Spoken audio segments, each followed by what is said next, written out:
let's talk about a little bit of a tough topic here. We got to talk about the turf. Can we talk about the freaking turf at MetLife Stadium already? And have a legit conversation that actually produces something here? Because it's getting ridiculous. So here's a list I'm going to give you guys of some guys who've gotten hurt at MetLife Stadium, point blank, in the last,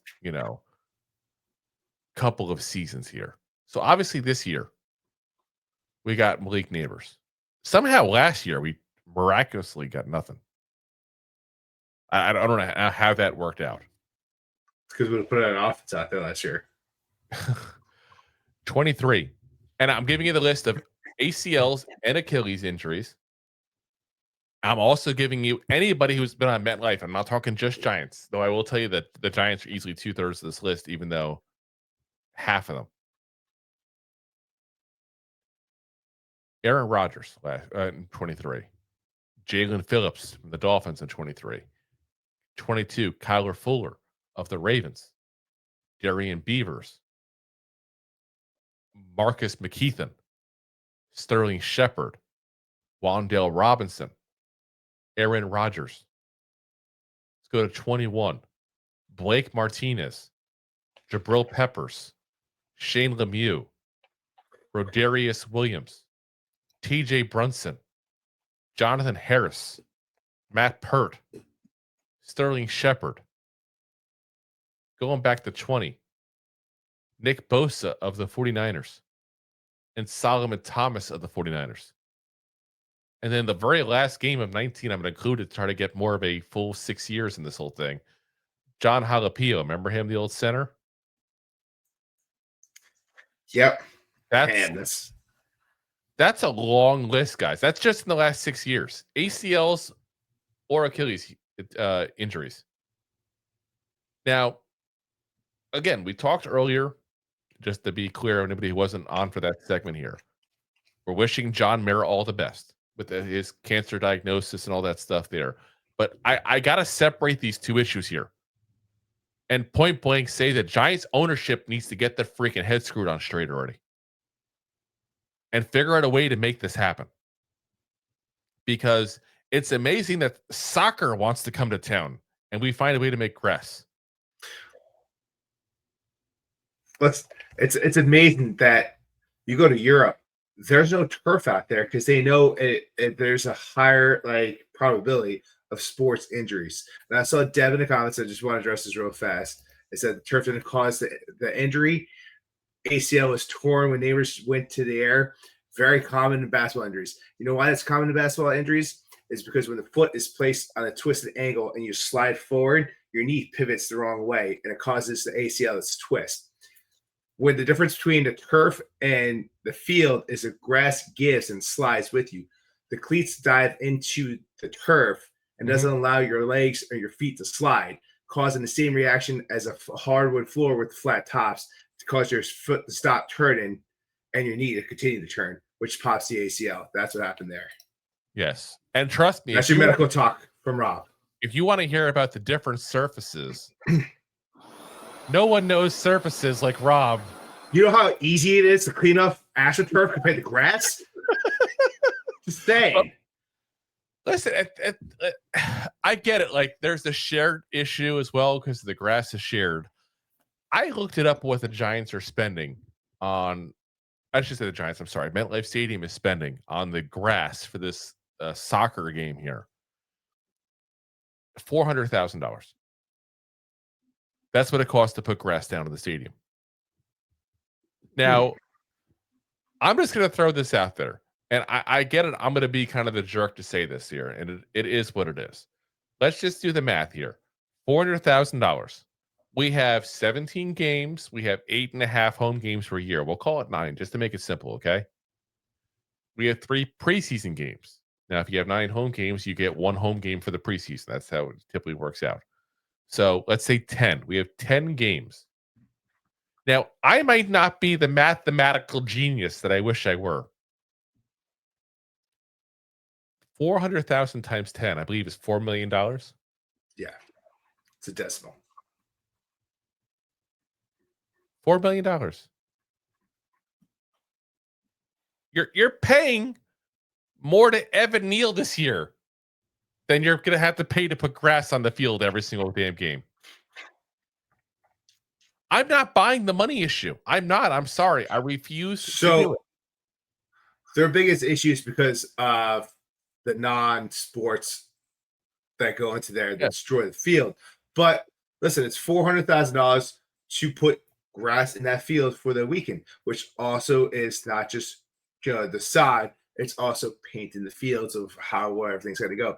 You don't have to get like redo all that. Like, it's going to be cheaper if you maintain the grass every week. Like, we're putting a number, just put it in every week. $3 million is the cost to maintain it. Here's the problem: is they don't have the infrastructure to maintain it because, quite frankly, we've talked about this to nauseum on the show here. But they built the Vanilla Dome, all about making money, and they don't have a spot like Arizona, for example. I believe, if I remember correctly, has a spot where the whole grass slides out of the stadium, so that way they can go ahead and block it off and still have concerts and things like that there. They also have there's other stadiums that they'll go ahead and open up, and they'll go ahead and close down and drop the field down, and then they'll go ahead and actually have lights on there, like UV lights and everything, to keep the grass good. They do that like crazy in Europe. But we don't have the infrastructure to do that stuff. So our options basically is to just put grass down. That's your options. Just put the grass down. And I don't listen. I'm not a construction guy that's play one on TV. But not very well either. No, I'm not getting any Emmys anytime soon. It's more power. But it's like there's probably a way in the off season that they can go ahead and figure out a way to incorporate some kind of system into this. I find it impossible to believe there's not some way of figuring that out. There's got to be a way. And let's be real. I mean, football's played in the winter. The grass is going to die after the field. You could cover it in your winter concerts when you cover the dome, whatever you get it. There's definitely something you can do here. There's no cheap ticket at MetLife. Yeah. You're telling me you put a $5 fee for grass, it's still going to sell tickets. First off, you literally sold a 10% share of your franchise for $1 billion. Are you kidding me? You can't spend $4 million. And by the way, when I looked up the numbers, to maintain a grass field, the average stadium is about $2-3 million a year. Now, granted, they have the infrastructure because they actually planned accordingly when they built their stadium. There's no reason the Giants can't figure this out. There's no reason the Jets can't figure this out. There's no reason that these teams can't figure this out. I find this impossible to believe. And then on top of that, who the hell wants to come here as a free agent? Yeah. Listen, there's no soccer players that are to come over here and just play. Just imagine it's a matter of point until NFL just says enough's enough, or the NFL players, not the NFL themselves. The NFL Players Association should have point blank already said enough is enough. Yeah. I actually blame them for a lot of this, because if you're expecting the rich people to go ahead and do what's right, if it's going to cost them more money, and I'm sorry, listen, there's people that are well off money wise that aren't jerks. I'm not trying to say that all rich people are jerks, but if you're expecting that, you're insane. They're not going to do it out of the kindness of their heart. That's just not what they're going to do. So it's time for the players to finally step up and tell ownership groups they're not going to deal with this BS. And it's got to be part of the next contract. And listen, you're not looking at one team. You're looking at two teams. It's not just the Giants that could go around and say something. It's the Jets, too. And that's just shy of 10% of the NFL. So if you could go with that to the organization, just hey, like we have to play here. Yeah. 18 weeks, like, or 17 weeks. We're not going to play here anymore. Well, that's if they're lucky to go to playoffs and go that far. But it's the preseason. I'm not even talking about playoffs. Oh yeah, yeah. But then you include like, all right, playoffs. Yeah, listen, not everyone wants to talk to the Eagles, but you call them up and be like, "Yo, Jalen Hurts, do you want to play here twice a year or once a year? For the rest of your career?" No. Okay, like, hey, Dak, you're in your career. Do you want to play here another 2 or 3 times? No. Yeah. Daniels, hey, you got a long career ahead of you. You want to come over here? Like, you're already injured now. Guys, like, do you want to play here for the rest of your career once a year? They keep on talking about extending it to 18 games too. Like, there's always been that rumor the last couple of years. Let's go to 18 games. Let's go to 18 games. Well, NFLPA's got to say something. Like, listen, like we bent over backwards because point blank, and I see Jay with the comment there. They're weak. They are. It's the weakest players union basically in all of sports. Like, I'm not even kidding. Like, it's absolutely pathetic. Like, these guys. It's no joke. GCO. The amount of money these guys make compared to other sports is insane. You got like $300 million contracts to baseball players to go sit there in the outfield and scratch their nuts half the game. Yeah. Like, that's the problem. And there's too many people involved with that. I see Coach Ed with the Meadowlands having a say in this. There's too many people to say.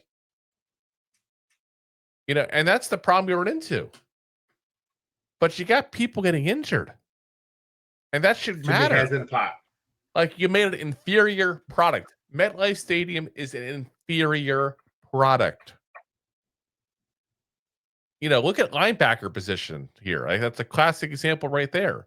You got on both sides. You signed a veteran like Blake Martinez. Martinez. But I choose you. You sign a guy who has a great 1 year with us. Tears his ACL, never the same. Guy goes to selling Pokemon cards, to ending up on practice squads and all that kind of stuff, and he can't make a living anymore because he went to go sign for the Giants. He can't make a living now. Look at a guy like Darian Beavers.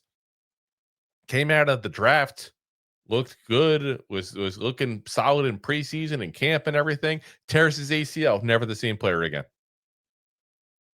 Yeah, save the bees, never happened.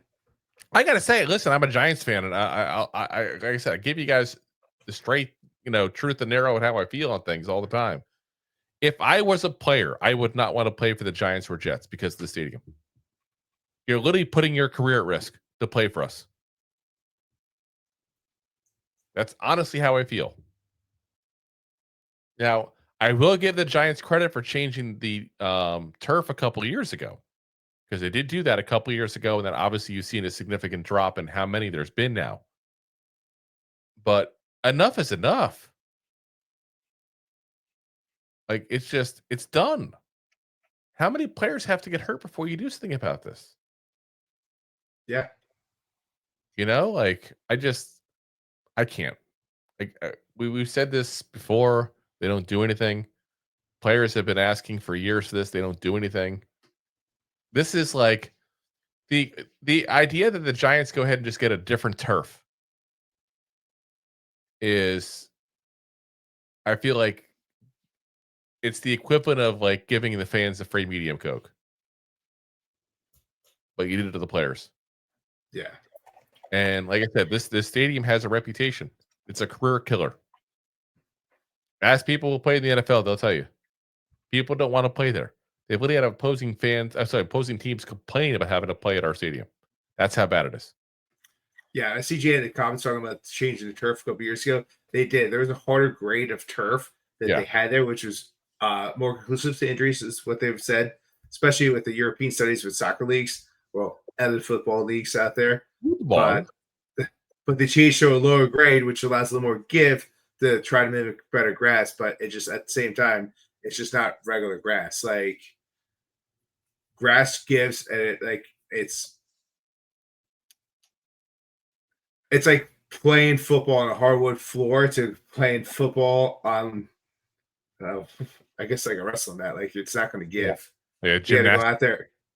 Yeah, you got to go out there and actually play in some grass. Some dirt gives underneath you.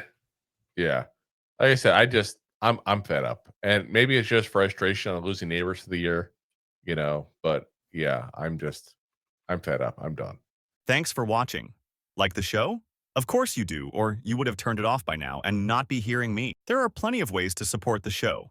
YouTube is the best place to join us, and we offer memberships there with fun benefits like custom emojis and early access to video clips. Of course, there you can also send super chats and stickers to send one-time support payments. The best way to support the show is to buy these drunk idiots beers at buymeacoffee.com/2giantgoofballs. Along with one-time support payments, there are also monthly plans, so you can continue to help kill their livers each month. You can also show people that you are a goofball by visiting our store at 2giantgoofballs-shop.fourthwall.com.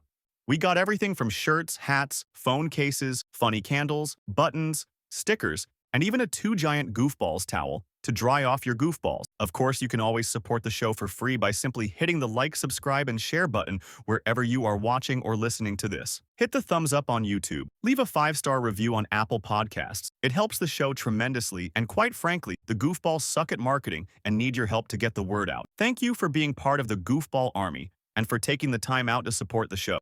If you like that clip, then you will love the full episodes too. Find us on your favorite podcast app and look for us on all your favorite social media platforms.